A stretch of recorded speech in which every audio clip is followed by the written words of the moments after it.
संशुद्ध पापा अनेक जन्मसु किंचित किंचित संस्कार जातम। देखो अनेक जन्मसु, इसने अनेक जन्मों से कुछ कुछ संस्कार इकट्ठे किए।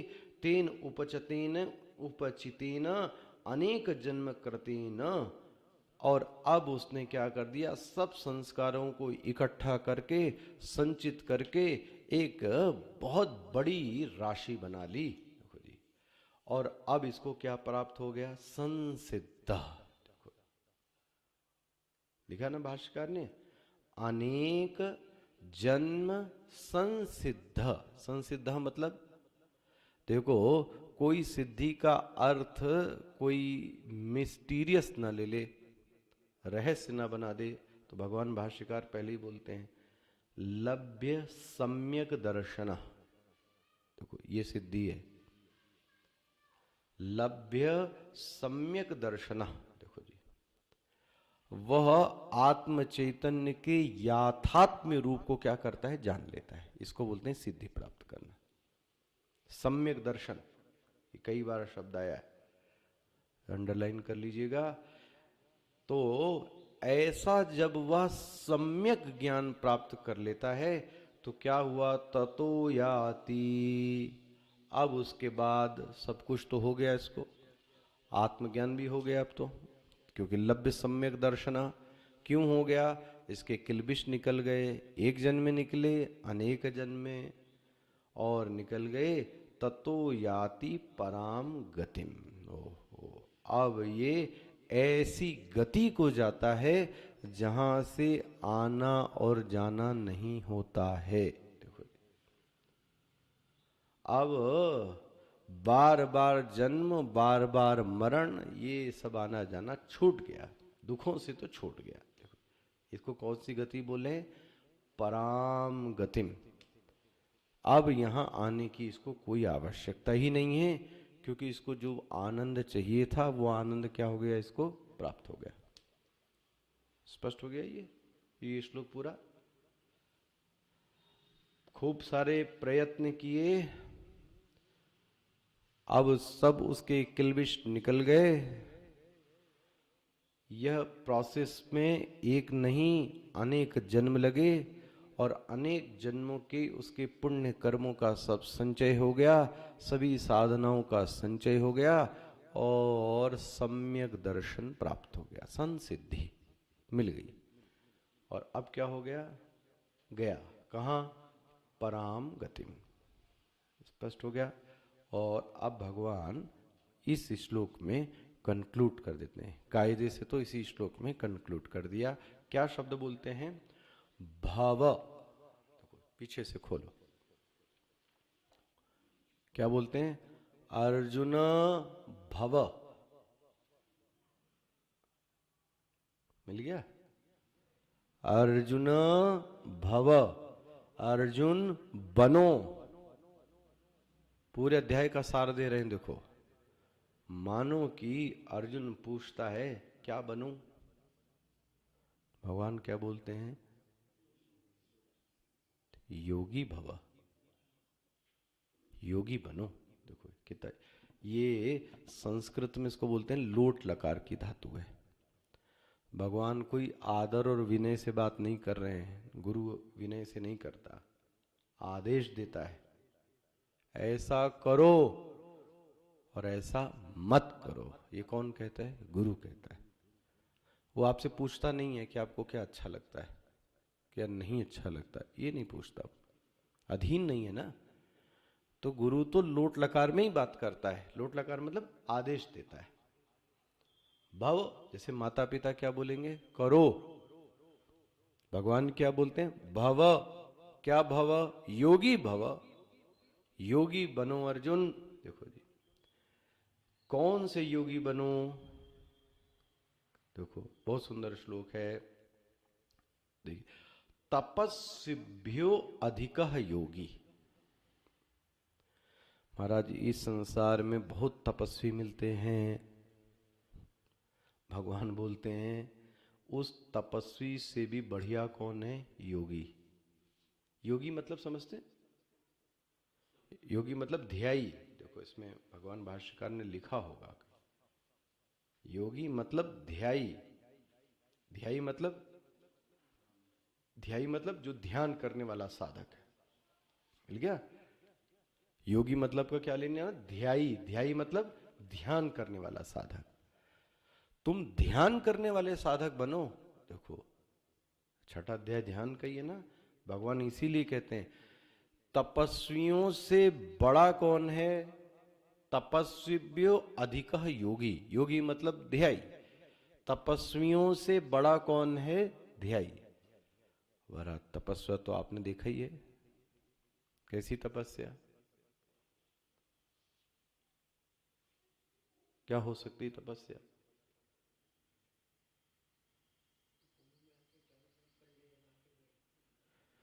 कुंभ में अभी आपको दिख जाएगा, वो कंडा जलाया है, बीच में नग्न शरीर देह को क्या कर रहा है? तपा रहा है तप। अब उसकी भी प्रशंसा है। अग्रे वन्नी पृष्ठे भानु। देखो भाष्यकार ने क्या तपस्या बताई है।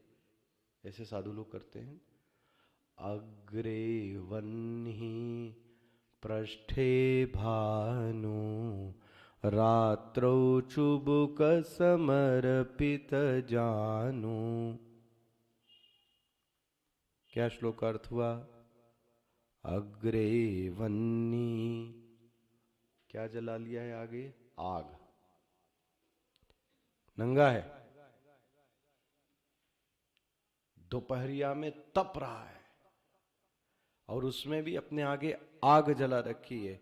अग्रे वन्नी पृष्ठे भानु, पीछे सूर्य। रात्रो चुबुक समर्पित जानु, और पीछे सूर्य है और ठंडी में कुछ पहनता नहीं है। तपस्या तो कैसा रहता है? चुबुक। चुबुक मतलब, चुबुक समझते? ठुड्डी। आदमी ठंड में ठुड्डी को ऐसा करके बैठता है ना, जिससे ठंड कम लगे, तो ठुड्डियां बज रही हैं। देखो क्या तपस्या का रूप है। अग्रे वन्नी पृष्ठे भानु रात्रो चुबुक समर्पित जानु। करतल भिक्षा तरुतल वास तदपि न मुंचति आशा पाश। तदपि न मुंचति आशा पाश। भिक्षा कैसे ग्रहण करता है? कर तल, इतनी भिक्षा दी जितना हाथ में है। रहता कहां है? कर तल भिक्षा तरुतल वास, पेड़ के नीचे रहता है। जरा तपस्वी बनाओ कैसा बन गया अभी ये। कहाँ रहता है? पेड़ के नीचे। कैसा खाता है? करतल भिक्षा। कपड़े नहीं पहनता, आगे आग है, पीछे सूर्य है, रात में कुछ नहीं पहनता। तदपि न मुंचति आशा पाश, और वो चाहता है कि लोग उसकी क्या करें? प्रशंसा करें। लोग थोड़े से पैसे इधर उधर क्या करें? डालें। देखो इतना तपस्या होने के बावजूद भी बोले हो सकता है। इसलिए भगवान ने शरीर के तपाने को भगवान ने बहुत ज्यादा प्रशंसा नहीं की है। कर्षयंता शरीरस्थम, आगे पढ़ेंगे 18वें अध्याय में। कर्षयंता, मूर्ख, शरीर को इतना तपा रहा है, मैं भी उसमें हूं। शरीरस्थम, मैं भी वही हूं। जिसको तपाना चाहिए मन को, वो नहीं तपा रहा है। क्या तपा रहा है? शरीर। हो गया? तपस्विभ्यो अधिको योगी। अर्जुन, तपस्वी से बढ़िया कौन है? योगी। अच्छा और देखो, ज्ञानिभ्योपि, और ज्ञानी से भी बढ़िया है। मतः, मे मतः, मेरे अनुसार ज्ञानी से भी बढ़िया कौन है? योगी। बोले ये क्या हो गया? ज्ञानी से बढ़िया कैसे हो गया? यहां ज्ञानी का अर्थ भाष्यकार ने देखो क्या लिखा है। ये ज्ञानी मत ले लेना आत्मज्ञान का। कुछ लोगों ने शास्त्रों को रट रुटा लिया है। देखो क्या लिखते हैं भाष्यकार, अत्र शास्त्र पांडित्यम। जिनको शास्त्र बड़े याद हो गए हैं उनको क्या बोलते हैं, वो ज्ञानी। ना कि आत्मज्ञान आत्मसात हुआ है। बुद्धि में कुछ नहीं है, वर्तन में कुछ नहीं है, सिर्फ वाणी में सब रट लिया है। इसको क्या बोलते हैं, शास्त्र पांडित्यम। और से बोलते हैं अर्जुन इससे बढ़िया योगी है। किससे बढ़िया, किससे किससे बढ़िया बता दिया। तपस्विभ्यो अधिको योगी ज्ञानीभ्योपि अपि, ज्ञानी से भी बढ़िया है। और अर्जुन कर्मेभ्य झाति को योगी। वाह, कुछ लोग बहुत बढ़िया बढ़िया कर्म करते हैं, बहुत बढ़िया बढ़िया सत्कर्म करते हैं, लेकिन हाँ ये जो योगी है ये इनसे भी बढ़िया है। देखो जी, वो अपने स्वरूप में बैठा है। देखो कोई कितना भी बढ़िया सत्कर्म करे, सत्कर्म का परिणाम यही है कि उसके जीवन में परिस्थिति अच्छी बनेगी, बना ना। कर्म का परिणाम क्या होगा, अच्छी परिस्थिति, और अच्छी परिस्थिति बनेगी वही व्यक्ति को अच्छा क्या देगी, सुख देगी। इसको नहीं चाहिए अच्छी परिस्थिति, अच्छा लोक मिल गया, स्वर्गलोक मिल गया, कितने दिन के लिए, जितने दिन तुमने किए हैं, उसके बाद फिर नीचे आ जाओ। ये व्यक्ति को परिस्थिति में विश्राम नहीं चाहिए, मन का भी विश्राम नहीं चाहिए, इसको तो तत्व का विश्राम चाहिए। देखो इसलिए बोलता है मुझे परिस्थिति में विश्राम नहीं करना, मुझे स्वरूप में विश्राम करना है। इसलिए बोलते हैं तस्माद योगी भवार्जुना। हे अर्जुन योगी बनो। स्पष्ट हो गया, ये श्लोक स्पष्ट होता है, सरल है। अब देखो एक चीज है, योगी मतलब ध्यायी, लेकिन ये एक भ्रम पैदा कर सकता है ध्यायी शब्द। प्रश्न यह है जो ध्यायी है, ध्यान करने वाला, वो किस चीज का ध्यान करता है। देखो अब इसमें बहुत सारे लोग मिल जाएंगे आपको। कौन कौन मिल जाएंगे लोग, कोई अनाहत चक्र पे कर रहा है, कोई विशुद्धि चक्र पे कर रहा है, कोई स्वाधिष्ठान चक्र पे कर रहा है, कोई मणिपुर पे कर रहा है, कोई विष्णु का कर रहा है, कोई शिव का, चंद्रशेखर भगवान का कर रहा है। तो ध्यान किसका कर रहे हैं, कितने सारे हो गए, बहुत सारे हो गए। आपको मिलते होंगे ऐसे कुंडली वाले भी। कोई कुंडली पे कर रहा है, कोई नाभि पे कर रहा है, कोई सिर पे कर रहा है, अनाहत चक्र पे, मणिपुर पे, स्वादिष्ठान चक्र पे, हैं सभी ध्यायी। तो योगियों में भी कई प्रकार के योगी हैं, और कोई कोई तो देवताओं का भी ध्यान करता है। शिव जी का ध्यान कर रहा है, विष्णु भगवान का ध्यान कर रहा है, और कोई कोई तो क्या कहा जाए आदित्य पे ध्यान करता है। ऐसा भी होता है। देखो मैं आपको बताता हूं थोड़ा बहुत इसके बाद। आदित्य, आदित्य मतलब सूर्य पे ध्यान करता है, कोई नाभि पे ध्यान करता है, नाभि इस पे भी ध्यान करता है। ये सब आपको पढ़ना हो तो मैं आपको इशारा कर देता हूं, वहां पढ़ो, वहां सिद्धि भी लिखिए। महर्षि पतंजलि का एक पाद है जो आपके पास किताब, मैंने अभी यहाँ एक दिन पढ़ा भी रहा था आपको। महर्षि पतंजलि का एक पाद है विभूति पाद, उसमें 4 पाद हैं, विभूति पाद। उसमें महाराज किस पे ध्यान करने का क्या प्रभाव होता है, यह सब सिद्धि प्राप्त हो सकती है। जैसे कि आपको बताता हूं,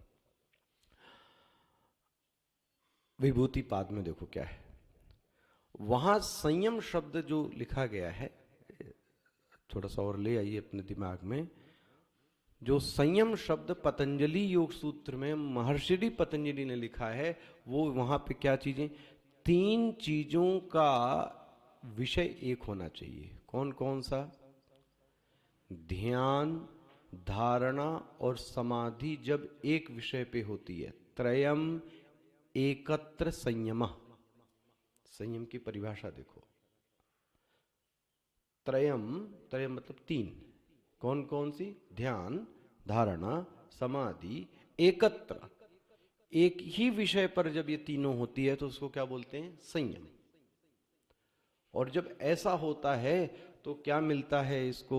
देखो जी, अगर वह आदित्य पे ध्यान करता है तो आपसे क्या बताऊं, उस वह पूरे सूर्य मंडल खगोल शास्त्र का ज्ञान उसके मस्तिष्क में आ जाता है। जब ऋषि मुनि सब बताते थे पहले, तो उनके पास दूरबीन तो नहीं थी, दूरबीन तो अभी बनी है ना, तो कहां से बता दिया? ये ध्याई है, लेकिन ध्यान का विषय क्या हो गया इसका? सूर्य। सूर्य पे ध्यान किया तो खगोल शास्त्र सूर्य मंडल इसके सामने पूरा आ गया। देखो नाभ, अच्छा दूसरा और दिखाते हैं, नाभि पर संयम कर ले तो, नाभि पर, नाभि पे यदि संयम कर ले तो व्यूह ज्ञानम, शरीर के अंदर की जितनी संरचना है शरीर के अंदर की, वह सब की सब संरचनाओं का ज्ञान हो जाता है उस साधक को। लेकिन ध्यान का विषय क्या रहा? नाभि। ऑथेंटिक है, इसको पढ़िए विभूति पाद में, एक वध बहुत बड़े बड़े विषय आए इसमें, क्या है। ठीक है, तो मैंने बताया कि अब बहुत सारा विषय वहां पढ़ना। एक मुझे याद आता है, एक और स्वामी जी ने साथ समझाया था, जो अपरिग्रह की साधना करता है उसको अपना पूर्व जन्म याद आ जाता है, पूर्व जन्म भी याद आ जाता है। जो सत्य के ऊपर रहता है उसकी वाणी सिद्ध हो जाती है।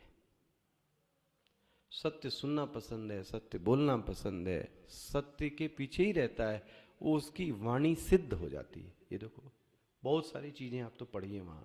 अहिंसा का चलो और बताएं, अहिंसा जिसके जिसके सिद्ध हो जाती है तो जीव जंतु भी उसके पीछे चलने लगते हैं। वाह, हमारे मन में वैर वृत्ति है इसलिए तितली भी पास में नहीं आती, तितली भी पास में नहीं आएगी। और जैसे आपके मन में वैर वृत्ति खत्म हो जाएगी, आपसे बताऊं कुत्ता बिल्ली बिलार सियार सब आपके पीछे चलेंगे। तपोवन जी के पीछे शेर चलते थे, शेर शेर झुंड, बहुत जानवर चलते थे। किसी को नुकसान नहीं पहुंचाने की वृत्ति है, किसी को नुकसान नहीं पहुंचाऊंगा। ये सब आपको पतंजलि योग सूत्र में मिलेगा। लेकिन भगवान बोलते हैं, देखो 47वें श्लोक में, आखिरी श्लोक में आइए, 47वें श्लोक में क्या बोलते हैं? योगिनाम अपि ही, योगिनाम अपि ही। अभी तक तो योगी योगी कह रहे थे, अब योगिनाम बहुवचन बोलने लगे। उनमें बहुत योगियों में, क्योंकि योगी मतलब ध्यायी, ध्यायी मतलब तो बहुत सारे ध्यायी हो गए, उनमें से वह ध्यायी, वो देखो जो सिर्फ, अभी तक एक वचन था ना, अब देखो बदल दिया, क्या बोलते हैं? उनमें से वह ध्यायी, वह योगी जो सिर्फ मुझको देखता है।